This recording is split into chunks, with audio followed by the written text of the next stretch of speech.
मौसम की सूरत हाल शामिल कयूं। कराची मुख्तलिफ़ इलाइक़नि में किथे हल्की किथे तेज़ बरसात जारी है, जंहिंखां पोइ गर्मी जो ज़ोर टुटी पियो। सादी टाउन औरंगी टाउन समेत मुख्तलिफ़ इलाइक़नि में बरसात शुरू थी है। अॼु शाम 7 वॻे तेज़ बरसात पवंदी। मौसमियात खाते जो चवणु आहे त बरसातुनि जो सिलसिलो 7 जुलाई ताईं जारी रही सघे थो। कराची के मुख्तलिफ़ इलाइक़नि में बरसात जा इतला आहिनि। आगाह कयो आहे त किथे हल्की किथे तेज़ बरसात पई है। सादी टाउन औरंगी टाउन समेत मुख्तलिफ़ इलाइक़नि में बरसात शुरू थी वई है। मौसमियात खाते जो चवणु आहे त अॼु शाम 7 वॻे तेज़ बरसात पवण जा इम्कान आहिनि ऐं बरसात जो इहो सिलसिलो वक़्फ़े वक़्फ़े सां 7 जुलाई ताईं जारी रहंदो। लियारी, गोलीमार, औरंगी और नाज़माबाद के भी मुख्तलिफ़ इलाइक़नि में बरसात पई है। मलीर और गुलशन हदी के भी मुख्तलिफ़ इलाइक़नि में हल्की बरसात जारी है। आगाह कयो पियो आहे त कराची के मुख्तलिफ़ इलाइक़नि में किथे हल्की और किथे तेज़ बरसात जो सिलसिलो जारी है।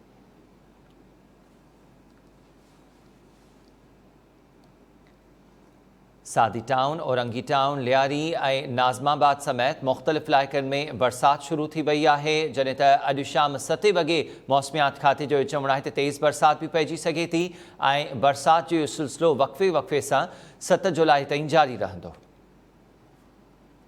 अॼु बेथर पार्कर, उमरकोट, बदीन समेत मुख्तलिफ़ इलाइक़नि में बरसात की अगकथी कई वई है। जॾहिं त ॿियनि मुख्तलिफ़ इलाइक़नि में भी बरसात पइजी सघे थी। मौसमियात खाते जो इन खां अॻु चवणो त बरसातूं ॾींदड़ हाणे इहो सिस्टम सिंध के मुख्तलिफ़ इलाइक़नि में वधीक तेज़ बरसातूं न ॾींदो। कुछ इलाइक़नि में तेज़ बरसात पई, जॾहिं त खीरथर और कोहिस्तान के मुख्तलिफ़ इलाइक़नि में अॼु भी बरसातुनि की अगकथी है। बलूचिस्तान के मुख्तलिफ़ इलाइक़नि में भी तेज़ बरसातूं पयूं आहिनि।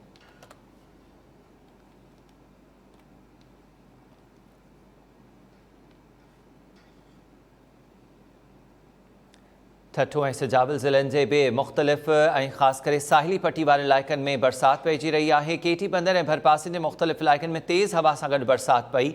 केटी बंदर, गाड़ो ऐं भरपासे के इलाइक़नि में बरसात बाद गर्मी जो ज़ोर टुटी वियो है।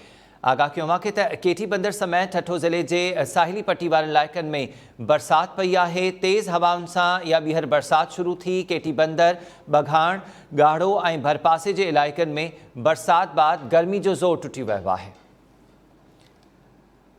आदम खान जानियारो का तफ़सील मालूम कयूं था। आदम, आगाह कजो, केटी बंदर में मौसम कीअं है? भरपासे में भी बरसात पई है? साहिली पट्टी, केटी बंदर, खारोशान, बघार, गाड़ो उन भरपासे वाले इलाइक़नि में अॼु ॿीहर थोड़ी देर अॻु में तेज़ हवा सां बरसात शुरू थी वई है। काफ़ी हेठां जा इलाइक़ा जेके आहिनि बरसाती पाणीअ सां भरिजी विया आहिनि। जॾहिं त काफ़ी जेके रस्ता आहिनि उहे बि जेको आहे सो कटिजी विया आहिनि। माण्हुनि जी आमद ते जेको रस्ता आहिनि उहे बंदि थी विया आहिनि। ट्रैफिक जो जेको आहे निज़ाम आहे उहो धर्मभरम थियो आहे। जेतोणीकि हेसि ताईं 1 कलाक खां वठी हेसि ताईं जेको आहे सो बरसाति तेज़ सां हली रही है। अञा ताईं जेको आहे गजगोड़ सां बरसात जो सिलसिलो शुरू आहे। जी, केटी बंदर ऐं भरपासे में गजगोड़ सां बरसात जो सिलसिलो जारी है।